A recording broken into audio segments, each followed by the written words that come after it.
Praise the Lord. वचन में आगे बढ़ने से पहले मैं पवित्र आत्मा को वेलकम करना चाहती हूँ ताकि हमें गाइड करें। तो पहले मैं ये गाना के द्वारा मैं पवित्र आत्मा को वेलकम करना चाहूँगी। हर कोई अपने अपने मनों को तैयार करें। आइए हम अपने मनों को तैयार करें इस गीत के द्वारा।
आज इंटरनेशनल वुमेन्स डे हम मनाने जा रहे हैं। तो मैं सभी महिलाओं को इंटरनेशनल वुमेन्स डे के अवसर पर सभी को हैप्पी वुमेन्स डे कहना चाहूँगी। तो वॉइस थोड़ा सा साउंड ज़्यादा नहीं है, ऐसे भी मेरी आवाज़ थोड़ा सा कम है।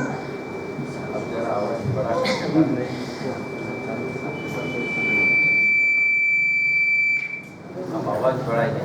आवाज़ बढ़ाइए। आपका भी आवाज़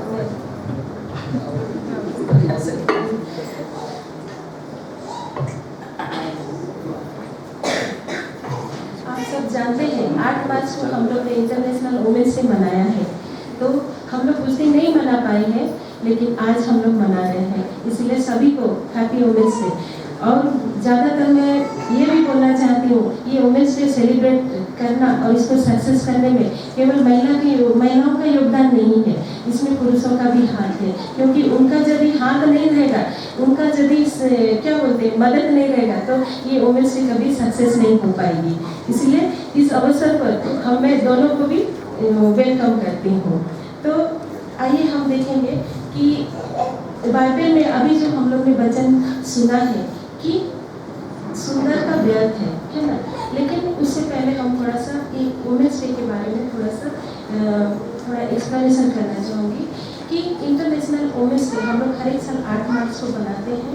बाइबल हम लोग भले ही आज हम लोग लेट हो गए हैं, फिर भी आज हम लोग मना रहे हैं, क्योंकि हम एक दूसरे को आदर देते हैं, उनका सम्मान करते हैं। और महिलाओं का कुछ भी काम को हम लोग क्या करते हैं ना, उनका जो कुछ भी काम वो लोग करते हैं उसको हम लोग सराहनीय करते हैं इस दिन को सेलिब्रेट करके।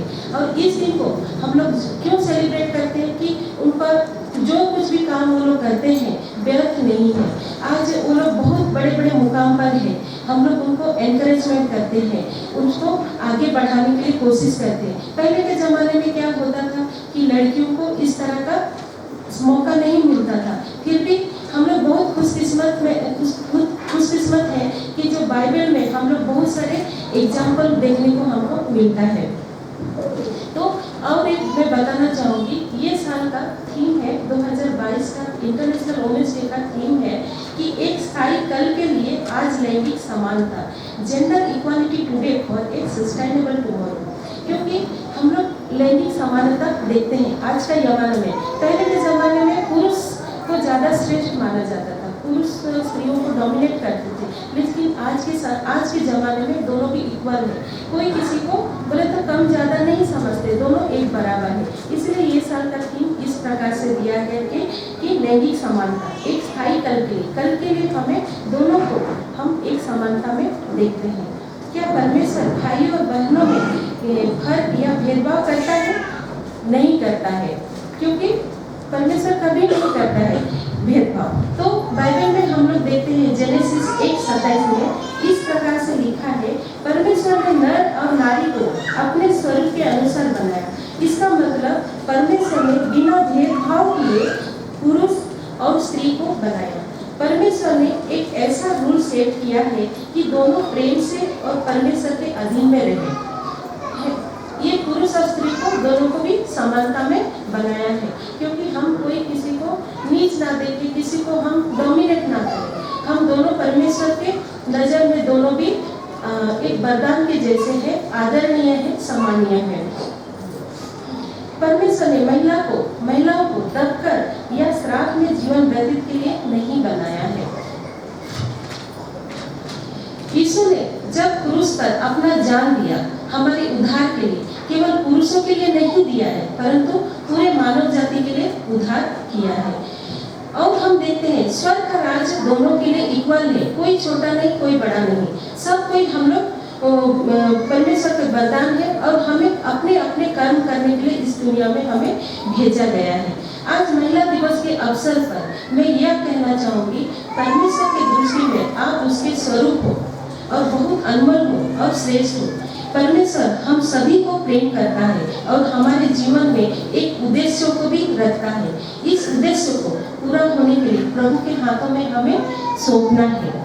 तो आज का वचन जो हम लोग ने अभी पढ़ा है कि नीति वचन 31 उसका 30 पद में क्या है, न शोभा तो झूठी और सुंदरता व्यर्थ है, परंतु जो स्त्री यहोवा का भय मानती है उसका प्रशंसा की जाएगी। हम इस वचन को 2 भाग में करेंगे। क्या एक भाग है शोभा तो झूठी और सुंदरता व्यर्थ है, मैं इसके बारे में एक्सप्लेनेशन करना चाहूँगी। नेक्स्ट में उसके बाद में उसका दूसरा भाग को मैं बाद में करूँगी। तो ये नाशवान वस्तुओं के पीछे हमें नहीं दौड़ना है, शोभा तो झूठी और सुंदरता व्यर्थ है। ये जो वचन है ये हमें बाइबल सिखाना चाहती है कि हमें नाशवान वस्तुओं के पीछे नहीं दौड़ना है। परमेश्वर का वचन क्यों कहती है कि शोभा तो झूठी और सुंदरता व्यर्थ है? क्यों कहती है सुंदरता व्यर्थ है और शोभा तो झूठी है?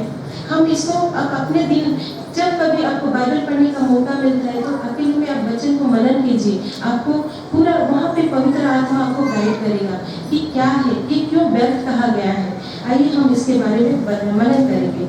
इसका बहुत सुंदर और गहरा अर्थ है। परमेश्वर ने हमें अपने स्वरूप में बनाया है, लेकिन जब जब हम एक्सेस मेकअप करते हैं, जब हम एक्सेस मेकअप करते, सुंदर दिखने के लिए समय लगा देते हैं, या एक मूर्ति पूजा के बराबर है। ज्यादा मेकअप करना, हम अपना उपासना करते हैं या ज्यादा मेकअप और सुंदर दिखने के लिए समय लगा देते हैं, या एक मूर्ति पूजा के बराबर है, क्योंकि हम अपनी उपासना करते हैं।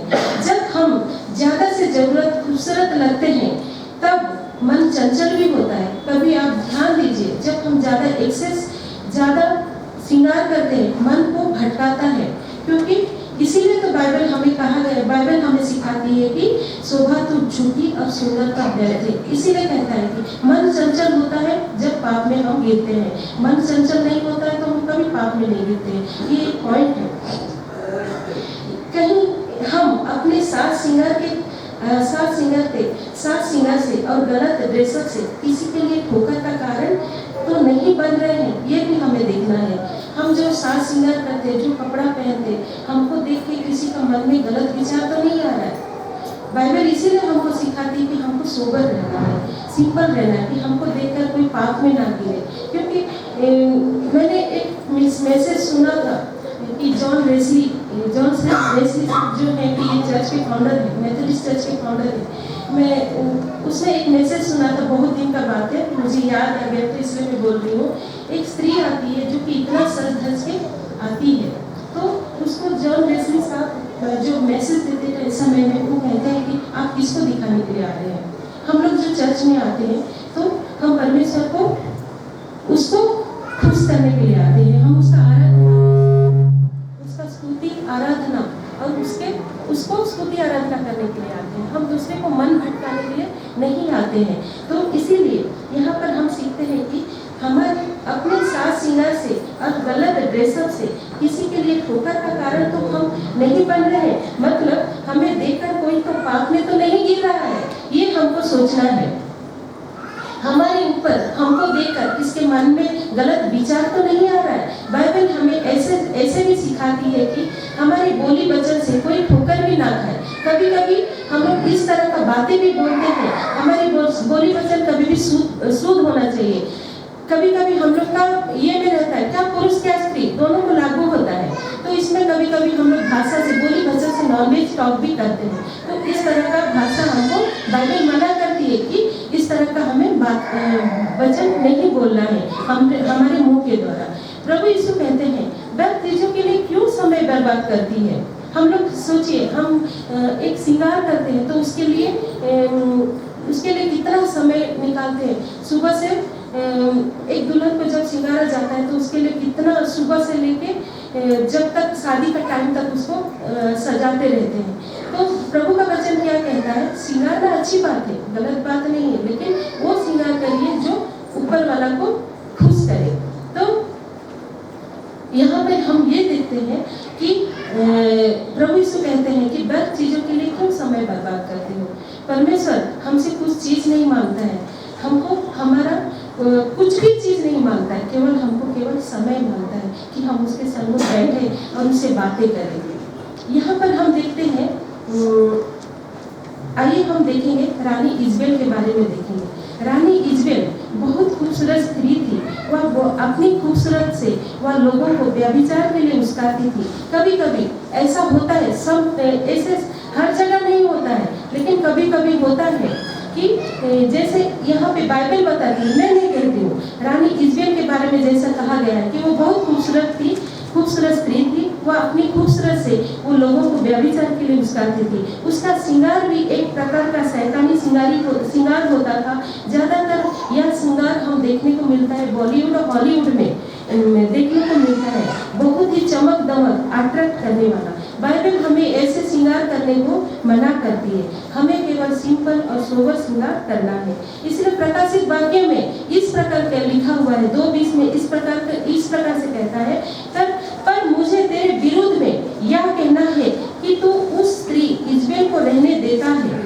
इसका मतलब जो हम लोग भड़कीला श्रृंगार करते हैं वो इज़बेल रानी के साथ तुलना किया गया है। इज़बेल रानी, आप लोग को मालूम है, इज़बेल रानी इस्राएल का रानी थी, वो आहाब राजा की पत्नी थी, है ना।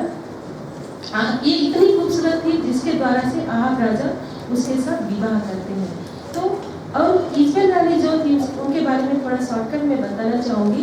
इज़बेल रानी जो थी वो यहोवा को नहीं मानती थी, वो बाल देवताओं को मानती थी और उसका श्रृंगार बहुत बकवास रहता था, वासनाओं भरा रहता था उसका। और वो विरोध करने वाली आत्मा थी। वो परमेश्वर के नबियों को, यहोवा के नबियों को अत्याचार करती थी, उनके विरोध में रहती थी। आप जानते हैं यही इज़बेल रानी की वजह से एलिया ने एक बार, जब एलिया नबी को मारना चाहती थी तो एलिया नबी ने पहाड़ पर जाकर छुप गए थे। ये हम बाइबल में पढ़ते हैं, है ना। तो यहाँ पर हमें बाइबल पूरा ऐसे सिखाती कि पर मुझे तेरे विरुद्ध क्या कहना है। हम सबों को बाइबल कहती है कि तू उस स्त्री इज़बेल को रहने देता है जो अपने आप को भविष्यवक्ता कहती है और मेरे दासों को व्यभिचार करने और मूर्तियों के आगे चढ़ाई गई वस्तुओं को खाना सिखलाकर भरमाती है। यहाँ पर देखते हैं इज़बेल रानी किस तरह, पहले इज़बेल की आत्मा उस तरह का काम करती थी। आज भी इज़बेल की आत्मा, इज़बेल एक दुष्ट आत्मा है, वो लोगों को भरमाती है, व्यभिचार में फंसाती है, पाप में गिराती है। वो जो बोलती है वही सही है, उसका विरोध में कोई नहीं जाते हैं। इस तरह की दुष्ट आत्माएं हैं। तो यहाँ हमें यह सीखना है, आज हम मसीहों को ज्ञान होना चाहिए कि हमारी आत्मिक युद्ध किस प्रकार के आत्माओं से है। आत्मिक युद्ध के लिए शत्रु की जानकारी भी हमें रखने चाहिए। देखिए बाइबल हमें कितनी अच्छा से शुद्ध भाषा से कहती है कि हमारी आत्मिक युद्ध कैसे शैतानों के साथ है।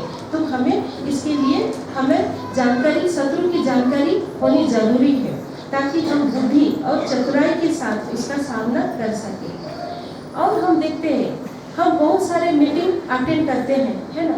तो यहाँ पर देखते हैं हजारों मीटिंग अटेंड करने से एक दिन एक मुलाकात खुदा से जिस दिन हो जाएगी, एक मुलाकात जिस दिन आपका मुलाकात खुदा से हो जाएगी, ये सब चीज़ें आपको व्यर्थ लगने लगेगी। ये श्रृंगार, ये दुनिया का चाक चमक धमक, ये सब आपको कुछ भी आपको अट्रैक्ट नहीं करेगी, वो सब आपको व्यर्थ लगेगी। तो इसीलिए हमें एक मुलाकात खुदा से होना तो जरूरी है, क्योंकि हम उसके लिए ही बुलाए गए हैं। देखिए हम देखते हैं, अभी अब हम देखेंगे कि दूसरे पॉइंट पर जाएंगे। हम ये जो शोभा तो झूठी और सुंदरता व्यर्थ है, इससे हमें क्या सीख मिलती है कि हमें ये इस तरह का चीज़ों में, व्यर्थ चीज़ों में अपने आप को समय नहीं गंवाना है, ताकि हम इन चीज़ों से पाप होती है, व्यभिचार में फंसते हैं, गलत चीज़ें बहुत सारे होते हैं। हम जब इस तरह का श्रृंगार करते हैं तब लोगों के मन में हम उनके ठोकर का कारण बनते हैं। मैं बराबर समझा नहीं पा रही हूँ, लेकिन आप लोग सब समझते हैं। तो ये मेरा बोलने का मतलब है कि हमें इस तरह का श्रृंगार नहीं करना है। बाइबल हमें इससे बहुत विरोध करती है। आइए हम दूसरा पॉइंट पे जाएंगे। दूसरा पॉइंट है कि परंतु जो स्त्री यहोवा का भय मानती है उसका प्रशंसा की जाएगी।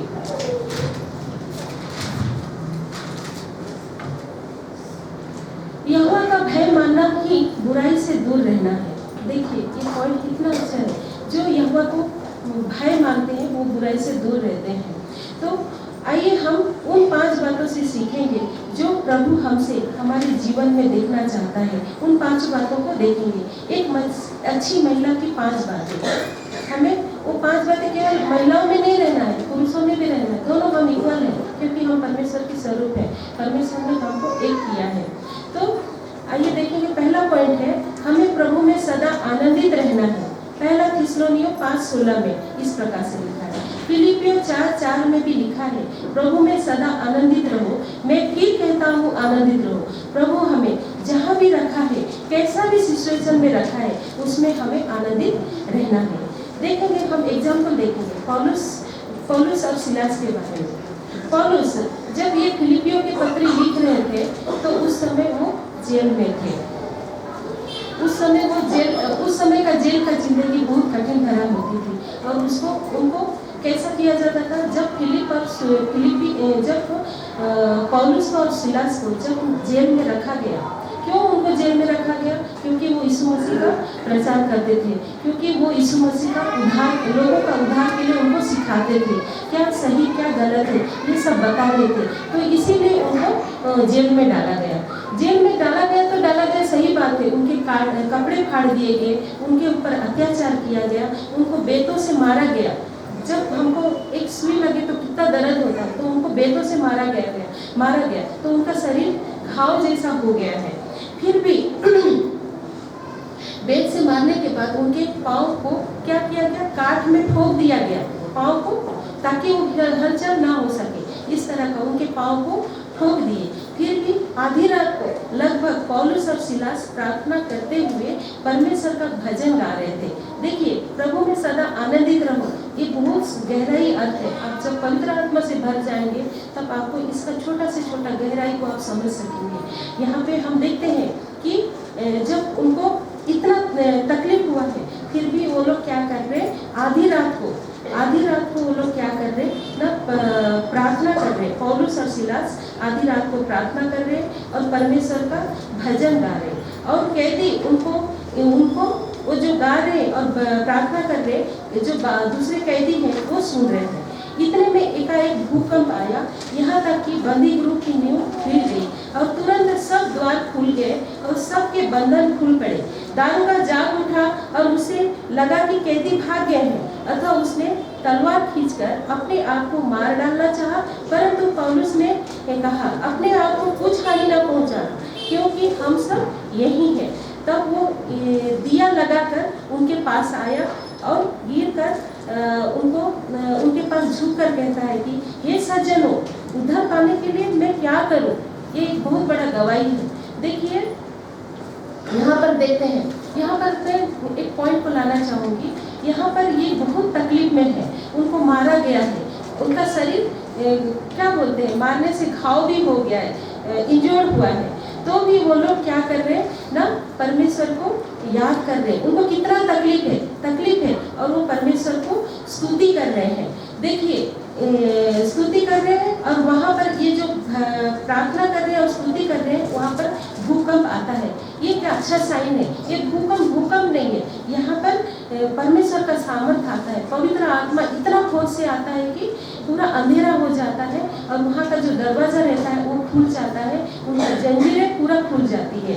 इसका बोलने का मतलब हम लोग किस तरह प्रेजेंट वर्शिप करना है, यहाँ से हम सीखेंगे। देखिए, जब अच्छा रहने का टाइम तो सभी को प्रेजेंट वर्शिप करते हैं, लेकिन ये लोग दुखी हैं, इनको तकलीफ है, फिर भी वो लोग प्रेजेंट वर्शिप कर रहे हैं। जब हम प्रेजेंट वर्शिप करते हैं तब हम दाएं बाएं कभी किसी को नहीं देखना है, किसी को आजू बाजू हमें नहीं देखना है। हमारा कनेक्ट परमेश्वर के साथ होना है, ताकि जब हम परमेश्वर के साथ कनेक्ट होते हैं, जब हम प्रेजेंट वर्शिप करते हैं, तब सरदूत आनंद करते हैं। आप कभी आजमा के देखिए, जब हम दिल से परमेश्वर का आराधना करते हैं उस समय सरदूत आनंद करती है। तो यहाँ पर ये हम देखते हैं, जब सिलास और पौलुस प्रार्थना कर रहे थे और जब वो लोग भजन गा रहे थे, तो वहाँ पर क्या होता है? पवित्र आत्मा आता है, क्योंकि वो लोग इतना आनंद कर रहे, जो उनके आनंद इतना खोज से आता है, भूकंप की तरह। और देखिए, पूरा जो जेल का दरवाजा रहता है वो खुल जाता है और इनका जो जंजीरें रहती है वो खुल जाती है। इस तरह का प्रेजेंट वर्शिप वो लोग कर रहे हैं। आप सोचिए, हम भी यहाँ पे प्रेजेंट वर्शिप करते हैं, यहाँ का कोई बीमारी चल रहा होते हैं, ये हमको सोचना बहुत जरूरी है। आप सोचिए, हम जब यहाँ पर हम प्रेजेंट वर्शिप करते हैं, क्या हमारा कनेक्ट परमेश्वर को याद करके हम करते हैं, या हम दिखावट के लिए प्रेजेंट वर्शिप करते हैं, या हमारा सुर अच्छा है इसके लिए हम करते हैं? वैसा नहीं करना है हमें। इससे हमको सीख मिलती है कि हमारा प्रेजेंट वर्शिप के द्वारा स्वर्गदूत आनंद करे, परमेश्वर का आत्मा सामर्थ से यहाँ उतरे, ताकि जो सामर्थ आएगा, यहाँ पर जो बैठे हुए जो कोई अपना दुख में आते हैं, उनका दुख में वो लोग शांति महसूस करें, जो बीमार होते हैं वो चंगा होके जाए। इस तरह का हमारा प्रेजेंट वर्शिप होना चाहिए। यहाँ से हमको ये एक सीख मिलती है। हम पहला सीख ये लेते हैं कि हमको कितना भी तकलीफ हो, हमें परमेश्वर के साथ जुड़ के रहना है और जोर से जैसे अब हम देखते हैं जब हमको एक सुई चुभता है या हमको ऑपरेशन होता है या हम कभी इंजर्ड हो जाते हैं तो हम हमारे पेन को, दर्द को सहने के लिए हम क्या लेते हैं, इंजेक्शन लेते हैं, कोई पेन किलर टैबलेट लेते हैं। लेकिन यहाँ पर इन्होंने पेन किलर नहीं लिया है, लेकिन उनका पेन को दूर करने के लिए इन्होंने क्या किया है, पौलुस और सिलास ने क्या किया है ना, परमेश्वर का भजन गाया है और प्रार्थना किया है, जिनके द्वारा वहाँ पे ऊपर से जितने भी कैदी थे वो लोग सब इनका वचन को और इनका गीतों को सुन रहे हैं। हमें ये प्रकार का सीख मिलती है इनके द्वारा। और एक दूसरा से ये सीख मिलती है कि जब उनका जंजीर खुल गए तो दारोगा सोच रहा है कि ये लोग भाग गए, लेकिन ये लोग एक विश्वास है क्योंकि ये यीशु मसीह को प्रेजेंट कर रहे हैं तो इसीलिए वो भागे नहीं है। क्यों? तो ये जब वो दारोगा क्या सोचता है, ये तो भाग गए, अब मैं अपने आप को मार डालूंगा बोल के तलवार निकालता है। तो उसी समय पवित्र आत्मा पौलुस को गाइड करता है ना। तो उस समय पौलुस कहता है कि अपने आप को कुछ हानि ना कर पहुंचाना, क्योंकि हम सब यही हैं। देखिए कितना बोले तो ईमानदार है, कोई रहता चोर रहता दरवाजा खुला है तो भाग जाएगा, लेकिन ये लोग ऐसा नहीं थे क्योंकि ये यीशु मसीह को प्रेजेंट करते हैं, क्योंकि ये इनके कर्मों के द्वारा ही ये लोग यीशु मसीह का प्रचार कर रहे हैं। तब वो दिया लगाकर वो दारोगा दिया लगाकर उन दोनों के पास आता है और कहता है कि हे सज्जनों, उद्धार पाने के लिए मैं क्या करूं? तो पौलुस कहता है कि उन्होंने कहा प्रभु यीशु मसीह पर विश्वास कर तो तू और तेरा घराना उद्धार पाएगा। पौलुस ने उस दारोगा को और उसके सारे घराने को प्रभु का वचन सुनाया और रात को उसी घड़ी उसने उन्हें ले जाकर उनके घाव को धोए। मतलब आप सोचिए कि पौलुस और सिलास को बहुत मार लगी है क्योंकि बेतों से मारा गया है ना, तो उनका घाव को वो धोता है और उसने अब अपने सब लोगों समेत तुरंत बपतिस्मा लेते हैं, क्योंकि वो लोग जीवंत गवाही देख रहे हैं उनके सामने, आंखों के सामने वो लोग पौलुस और सिलास का गवाही देख रहे, जीवित गवाह देख रहे, जिसके द्वारा से वो लोग इनका अच्छे कामों के द्वारा, ईमानदार के कारण, विश्वास योग्यता के कारण वो लोग क्या करते हैं, दारोगा और उसके घराने के लोग सब क्या करते हैं ना, बपतिस्मा लेते हैं। प्यारे भाइयों और बहनों, इस एग्जाम्पल देने का मतलब यह है कि हमें कितना भी तकलीफ हो, मेंटली फिजिकली टॉर्चर किए जाए, तो भी हमें प्रभु मसीह में आनंदित रहना है। जब जब हमारी जिंदगी में विपत्ति आएगी तब तक हमें ज़्यादा से ज़्यादा प्रभु के साथ जुड़े रहना है, जोर से चिल्लाना है, बिल्कुल बर्तिमाई की तरह। लोग उसे आवाज़ को दबा रहे थे, लेकिन वो जोर जोर से चिल्ला कर कहता है, हे दाऊद की संतान मुझ पर दया कर। और प्रभु आता है कि मैं तेरे लिए क्या करूं? प्रभु क्या कहता है बर्तिमाई से कि मैं तेरे लिए क्या करूं? तो उस समय वो कहता है कि मैं आपको देखना चाहता हूँ, मैं देखना चाहता हूँ। तो बर्तिमाई कितना खुशकिस्मत है कि पहला दर्शन उसका यीशु मसीह का होता है। तो हम इंसान हैं, हमारे जीवन में बहुत तकलीफ होती है, तो उस समय हमें ये एग्जाम्पल अपने जीवन में लेना है कि हमें कितना भी तकलीफ हो, हम उसके पास जाके अपना प्रॉब्लम शेयर नहीं करना है, हमें उससे कोई आनंद मिलने वाला नहीं है। ये बाइबल का वचन है, मेरा वचन नहीं है, इस पर विश्वास करो तो आपको जिस तरह इन्होंने कहा है, तो प्रभु यीशु मसीह पर विश्वास कर दो, तू और तेरा घराना उद्धार पाएगा। इससे हम यही सीखते हैं।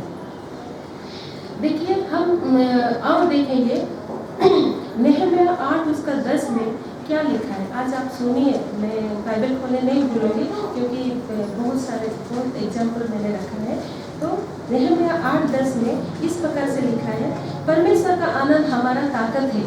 जब जब आप तकलीफ में आते हैं तब तक आप परमेश्वर के साथ जुड़े रहना है, तभी आपको आनंद मिलेगी। इसलिए वचन कहता है परमेश्वर का आनंद हमारा ताकत है। वो आनंद हम कैसे पा सकते हैं?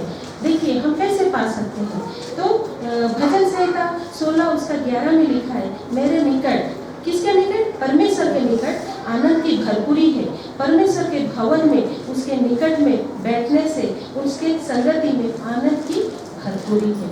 इस तरह का है, हमें इससे यही सीख मिलती है। आइए हम दूसरा पॉइंट को देखेंगे। जीवन में अनुशासित रहना है।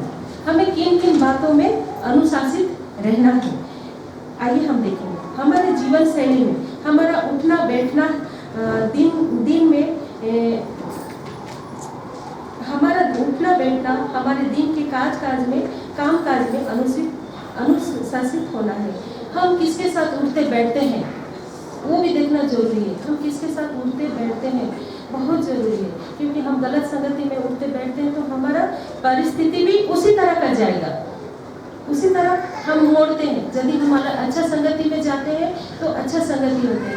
कभी आप लोगों ने जो ऐसे एक ग्रुप रहता है प्रभु को भय मानने वाला, जो प्रभु के सम्मिक थे, उसके साथ टच में रहते, उनके साथ संपर्क करके देखिए, उनके साथ संगति करके देखिए, आपको ये जो चीज़ सब है कुछ अच्छा नहीं लगेगा। आपको ऐसा लगेगा कि मेरा आत्मा भी उनके साथ उन्नति हो, मैं भी उनके जैसा पवित्र आत्मा में भर, मैं भी उनके साथ प्रार्थना करूं तो बीमार चंगे हो जाए। इस तरह का हम मसीह भाई बहन लोग हैं, हमें ऐसे फालतू चीज़ों में हमें समय नहीं गंवाना है। तो यहाँ पर हम देखते हैं कि हमारा उठना बैठना कैसे कैसे लोगों के साथ हम उठते बैठते हैं, ये देखना बहुत जरूरी है। गलत संगति अच्छा चरित्रों को बिगाड़ देता है, ये देखेंगे। और दूसरा देखेंगे अब किन बातों में, हेल्थ के बारे में भी अनुशासन होना जरूरी है।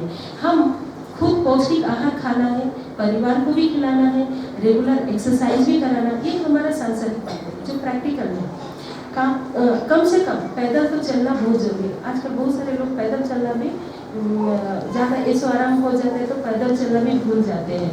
तो इससे क्या होता है ना, हम बीमारी को आमंत्रण करते हैं। तो इसीलिए हमारे जीवन में रेगुलर एक्सरसाइज भी होना जरूरी है। अपने लिए कम से कम आधा घंटा तो समय निकालना जरूरी है। तीसरे पॉइंट देखेंगे, आत्मिक जीवन में हमें अनुशासन रखना जरूरी है। जैसे नियमित प्रार्थना करने का समय रखना है, वचन पढ़ने का समय रखना है, पारिवारिक प्रार्थना का समय रखना है और वचन डिस्कस का समय, ये सब हमारे जीवन का एक हिस्सा होना चाहिए। आत्मिक जीवन में भी हमारा अनुशासन होना जरूरी है। अनुशासन और एक पॉइंट है, अनुशासन हमारा जीवन का एक पार्ट होना चाहिए। बच्चों के पढ़ाई के लिए भी अनुशासन होना जरूरी है। सही समय पर उनको स्कूल भेजना है, बच्चों के साथ बैठकर पढ़ाई के बारे में डिस्कस करना इत्यादि। यहाँ पे पढ़ाई के बारे में डिस्कस करना एक पेरेंट्स को क्यों होना चाहिए। आजकल मोबाइल और टीवी का ज़माना है, जो कि हम लोग इतना उसमें बिजी हो गए हैं कि हम अपने बच्चों के साथ पढ़ाई के बारे में डिस्कस नहीं कर पाते हैं। इसीलिए ये सब अनुशासन हमारे जीवन में रहना बहुत जरूरी है। पहला कुरिन्थियों 9:27 में पौल कहता है, मैं अपनी देह को मारता कूटता और बस में लाता हूँ। इसका मतलब अपने शरीर को बस में लाता हूँ। ऐसा ना हो कि औरों को प्रचार करके मैं आप ही किसी रीति से निकम्मा ठहरूं।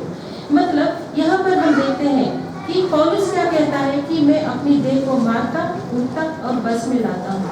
मतलब उस दिन अपना रेखा आंटी ने बहुत अच्छा मैसेज दिए थे, ऑड मैन आउट। हमारे जीवन में जो चीज शोभनीय नहीं, जो चीज हमारे जीवन को क्षति पहुंचाता है, उसको हमें क्या करना है, आउट करना है। इसीलिए जैसा इसने कहा है कि मैं अपने देह को मारता कूटता और बस में लाता हूँ। मतलब ये होता है कि आंखों के द्वारा पाप होता है तो यदि असली चीज सामने आता है तो नो करना सीखना है। किसी के प्रति गलत विचार सोच विचार आता है तो उसको नो करना है। यही है इसका मीनिंग, यही होता है कि वो मारता कूटता हो। इसका मतलब यही है कि हमारे जीवन में ये सब चीज को नो कहना सीखना है। नीति वचन 3:12 में लिखा है, यहोवा जिसे प्रेम रखता है उसे डांटता है। जैसे हम आत्मिक बातों में अनुशासन रखते हैं, वैसे सांसारिक बातों में भी अनुशासन रखना है। हमें खुद को अनुशासित करना है और उसके साथ साथ हमारे परिवार को भी अनुशासन में लेकर आना है। देखिए हम लोग ने आज क्या सीखा है। पहला तो हम लोग ने सीखे प्रभु में सारा आनंद लेना। दूसरा पॉइंट हम लोग ने देखा जीवन में अनुशासन रहना जरूरी है। किन किन बातों में हमें अनुशासन रखना है ना, हमारे जीवन शैली में हम किसके साथ उठते बैठते हैं वो देखना है। हमारे हेल्थ के बारे में अनुशासन होना जरूरी है। दूसरी आत्मिक जीवन में हमें अनुशासन रखना जरूरी है। चौथा पॉइंट है हमारे अनुशासन ही हमारे जीवन का एक पार्ट होना चाहिए। अभी हम देखेंगे तीसरे पॉइंट पर जाएंगे। हमें मेहनती बनना है, हमें मेहनती बनना है, आलसी नहीं बनना है। आलसी क्या करता है ना, कंगालपन को आमंत्रण करता है। इसीलिए बाइबल हमें सिखाती है कि हम मेहनती बने। हम देखते हैं कि काम के लिए घर में हो या ऑफिस में झगड़ा होता है, देखा देखी होता है, तू मैं होता है, ये सब हम प्राय देखते हैं। ये हम लोग का रेगुलर का एक पार्ट है, क्योंकि हम जहाँ 100 बर्तन रहती है वहाँ पर बर्तन तो साउंड होती है, इस तरह का है। तो घर में भी हम वैसे देखते हैं, जो देवरानी जेठानी सास बहू में काम के लिए बहुत झगड़ा होता है। ऐसे करने से घर में क्या होती है ना, शांति भंग होती है। लेकिन यदि हम समझदार से काम ले तो ये झगड़ा नहीं होगी। यदि कमजोर है तो उसको हम वो कमजोर है ना, उसको उठा कर लेकर चलना है। कभी भी देखिए कि जो मेहनत करते हैं वो लोग इतिहास रचे हैं, सही बात है। जो मेहनत करता है वो इतिहास रहता है, जो मेहनत नहीं करता है वो कंगाल होता है। तो यहाँ पर ये देखना है कि बाइबल हमें ये सिखाती है कि कुलुसी 3:23 में लिखा है, जो कुछ तुम करते हो तन मन से करो, यह समझ कर कि मनुष्यों के लिए नहीं परंतु प्रभु के लिए करते हो, ये समझ कर हमें करना है। तो बाइबल हमें क्या सिखाती है कि हमें मेहनती बनना है, क्योंकि मेहनत करेंगे तो हम इतिहास रचेंगे, मेहनत नहीं करेंगे तो इतिहास नहीं रचेंगे। प्रभु हमें जहाँ कहीं भी रखा है, यदि नौकरी के अंदर हो या घर में हो, जहाँ कहीं भी हो, बिना कुड़कुड़ाए अच्छे मन से काम करें। ऐसे हम प्रभु की सेवा करते हैं, बिना कुड़कुड़ाए जब हम काम करते हैं तो ऐसा हम प्रभु की सेवा करते हैं। बाइबल हमें 2 बहनों के बारे में सिखाती है। आइए हम उस 2 बहनों के बारे में सीखेंगे।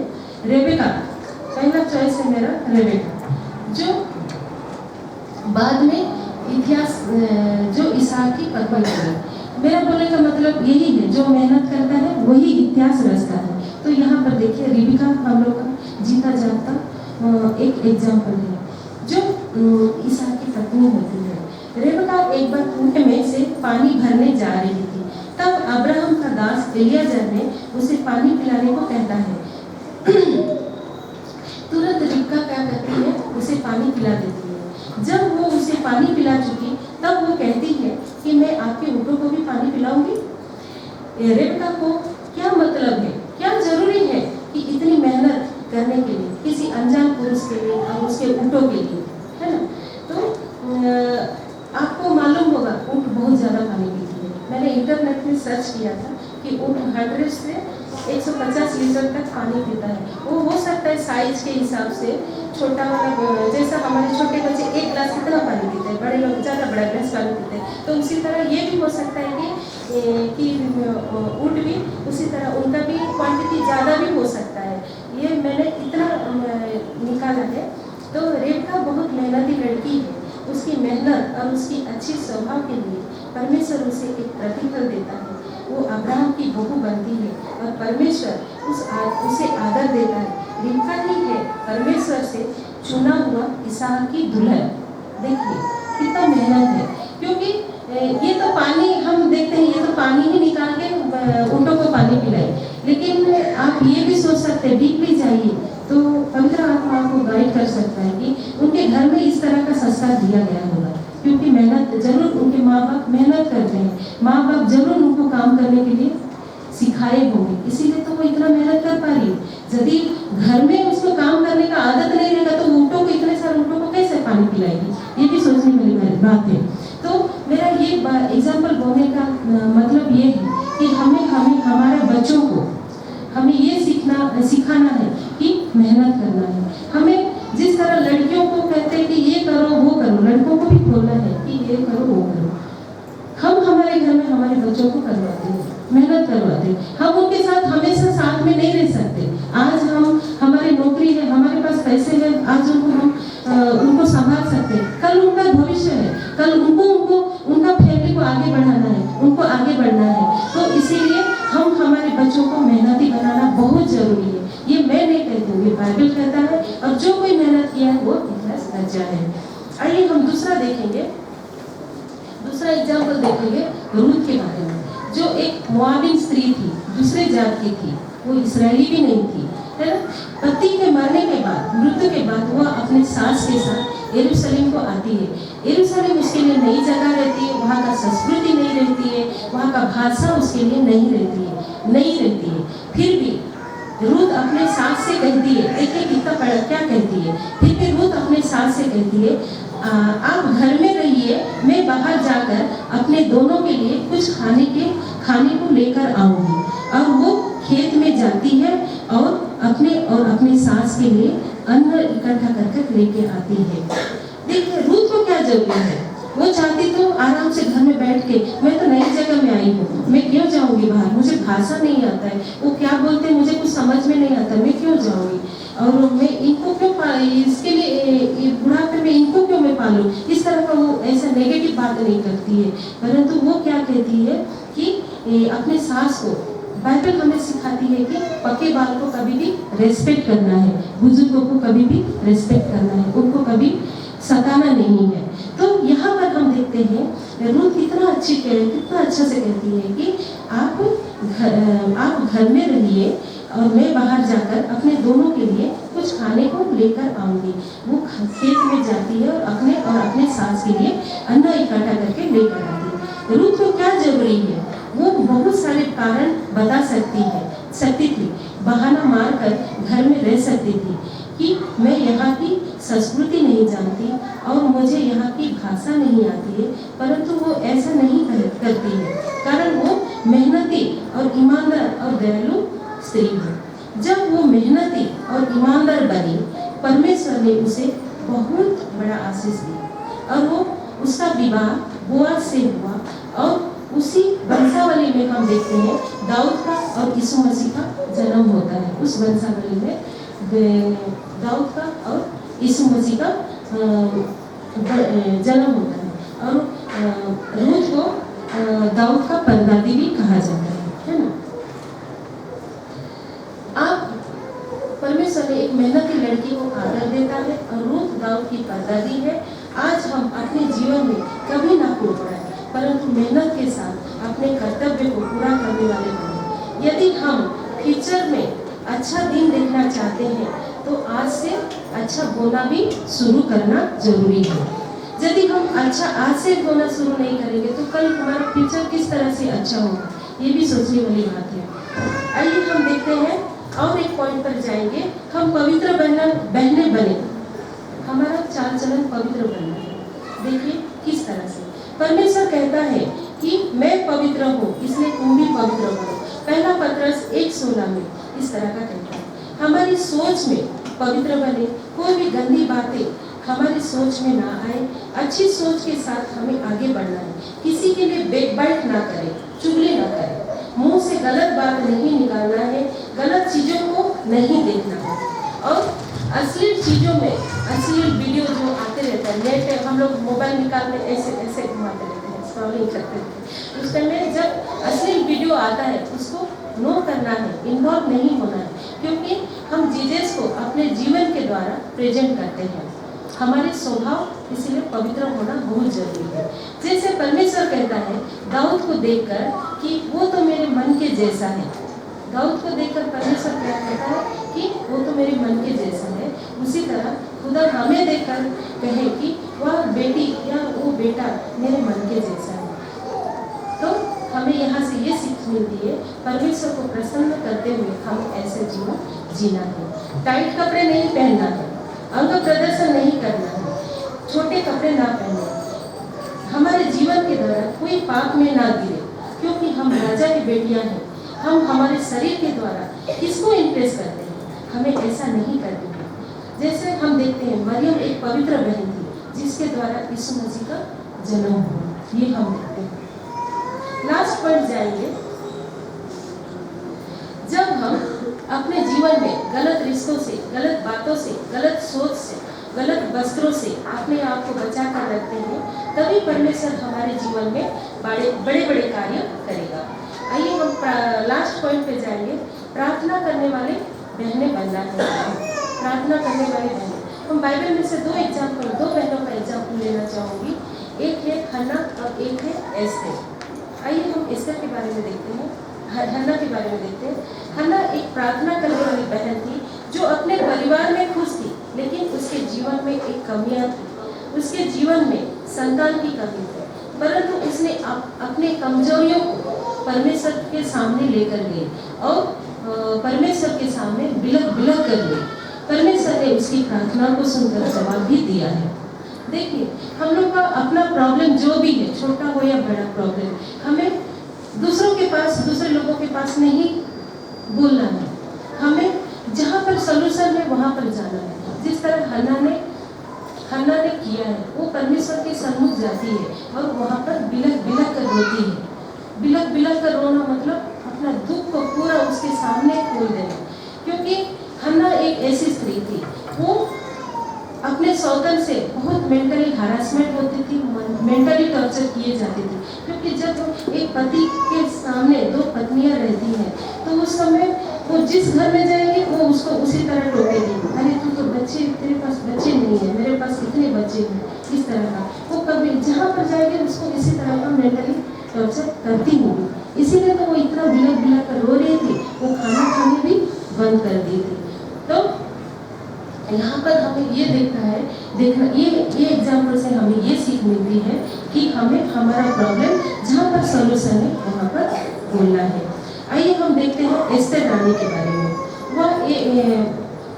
उस बहन के बारे में हम देखेंगे कि एस्तर रानी को जब पता चला कि वो एस्तर रानी जो थी वो यहूदी थी, तो वो जहाँ रहती थी खैस राजा की पत्नी थी, तो उसको जब पता चलता है कि उनके लोगों को सताया जा रहा है, तो उनको खत्म करने के लिए कोशिश भी किया जा रहा है, तो तब रानी एस्तर क्या करती है ना, अपने लोगों के साथ मिलकर 3 दिन उनके लिए उपवास प्रार्थना करती है, जिसकी वजह से एक देश बच जाता है। हमें भी इसके जैसा प्रार्थना करने वाला बहन बनना है। एक देश को वो स्टैंड लेती है, और एस्तर रानी एक स्टैंड लेती है और अपने लोगों के साथ वो क्या करती है, प्रार्थना करती है और उपवास में रहती है। इसका बोलने का मतलब क्या है, हमारे जीवन में जब भी कभी मुसीबत और आए, जैसा परिवार में, तो हमें पूरे परिवार मिलकर स्टैंड होना है, ताकि हम एकजुट होकर प्रार्थना करें, ताकि उस मुसीबत से हमें मुक्ति मिले। जब हम प्रतिदिन परमेश्वर से प्रार्थना करते हैं, तब प्रभु का सामर्थ हम पर आती है, हमारा रुका हुआ काम पूरा होता है, हमारे द्वारा बड़े बड़े कार्यों को करता है। कौन करता है ना, परमेश्वर करते हैं। हमें प्रभावशाली महिला बनाता है, हमें हमारे परिवार में, कलीसिया में और देश में आशीषित करता है। इसीलिए नियमित रूप से प्रार्थना करना है। रूटीन पूरी करने के लिए हमें प्रार्थना नहीं करना है।